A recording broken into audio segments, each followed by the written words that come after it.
Pakistan democratic movement को आज एक बड़ा धचका लगा है। पीपल्स पार्टी ने पीडीएम की दीगर जमातों से मुशावरत के बगैर यूसुफ रजा गिलानी को सेनेट में ऑपोजिशन लीडर बनवा दिया है। और दिलचस्प बात यह है कि यूसुफ रजा गिलानी को वोट देने वालों में हुकूमती इत्तेहादी के सेनेटर्स भी शामिल हैं, जिनकी वाबस्तगी बलोचिस्तान अवामी पार्टी के साथ है।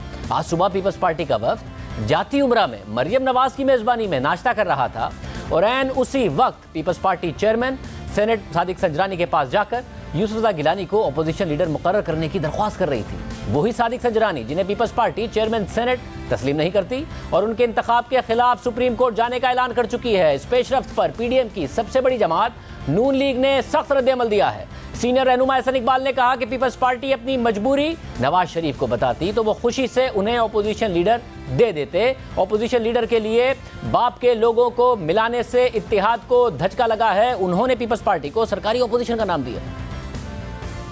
मखसूस सेनेटर्स जिनकी तायीद के साथ मतलूबा नंबर हासिल किया गया है, पूरा इस्लामाबाद जानता है कि वो किसके कहने पे वोट देते हैं। अगर वो अपनी मजबूरी नवाज शरीफ साहब को बयान करते तो वो बहुत खुशी के साथ उन्हें ये लीडर ऑफ अपोजिशन का ओहदा दे देते हैं। बाप पार्टी के सेनेटर्स मिलाकर इस तरह की मूव जो है अपोजिशन के इत्तेहाद को इससे धचका लगा। एएनपी ने भी यकतरफा तौर पे फैसला किया है। हम ये सवालात पीडीएम के अगले इजलास में ज़रूर उठाएंगे। यूसुफ रजा गिलानी ने इसका जवाब देते हुए कहा कि ये सरकारी ऑपोजिशन नहीं है, हमें पीडीएम को जोड़े रखने के लिए ऐसी बातें नहीं करनी चाहिए। कुछ हमारा सीज फायर हुआ पिछले दिनों। आज उनके सीनियर ऑफिस बेरर ने कहा कि ये जो है ये बाप की पार्टी से लोगों को लेकर अक्सरियत बनाई गई है। दो फाटा के लोग हैं, उनका कोई बाप से ताल्लुक़ नहीं है। जो दिलावर साहब हैं उनका मुस्लिम लीग से ताल्लुक़ रहा है। उनका आज़ाद लोगों के साथ एक ग्रुप है 4 का। तो इसलिए ये कहना कि ये एक सरकारी अपोजिशन है तो मेरा ख्याल है मुनासिब नहीं होगा।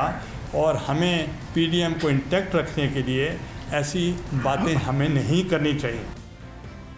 उन्होंने लीडर ऑफ दी अपोजिशन के हवाले से ये भी कहा कि आसिफ जरदारी ने मौलाना फजलुर रहमान और नवाज शरीफ से इस मामले पर बात की थी, लेकिन उन्होंने कहा कि वो पुराने फैसले पर कायम रहेंगे। सदर साहब जरदारी साहब ने उन्होंने मियाँ साहब से भी रब्ता किया, मौलाना फजलुर रहमान साहब से भी रब्ता किया, दूसरी जमातों से भी किया। उन्होंने कहा क्योंकि एक दफ़ा फ़ैसला हो चुका है अब हम चेंज नहीं करेंगे। उस सिचुएशन में तो बहुत से पार्टीज़ ने हमें रब्ता किया कि पीपल्स पार्टी का राइट बनता है, हम आपको वोट देने के लिए तैयार हैं। सेनेट के 100 रुकनी ऐवान में हुकूमत और अपोजिशन की नशिस्तें तकरीबन बराबर हैं, यानी अपोजिशन लीडर बनने के लिए 25 से ज़ायद वोट दरकार थे।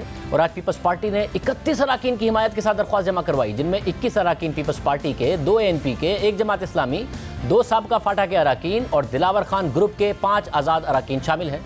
इसी ग्रुप में शामिल समीना मुमताज़ बलोचिस्तान अवामी पार्टी के टिकट पर सेनेटर मुंतखब हुई हैं, जबकि दीगर अराकीन की वाबस्तगी भी इसी पार्टी के साथ है। ख़ास तौर पर सेनेटर अहमद खान को चेयरमैन सेनेट सादिक संजरानी के बहुत करीब समझा जाता है और ये 2018 में बलोचिस्तान से मुंतखब होने वाले उन आज़ाद सेनेटर्स में शामिल थे जिन्होंने सादिक संजरानी को चेयरमैन बनाने का मुतालबा किया था। इसके अलावा ये बात भी अहम है कि पीडीएम की एक और जमात अवामी नेशनल पार्टी ने भी यूसुफ रजा गिलानी की हिमायत की है।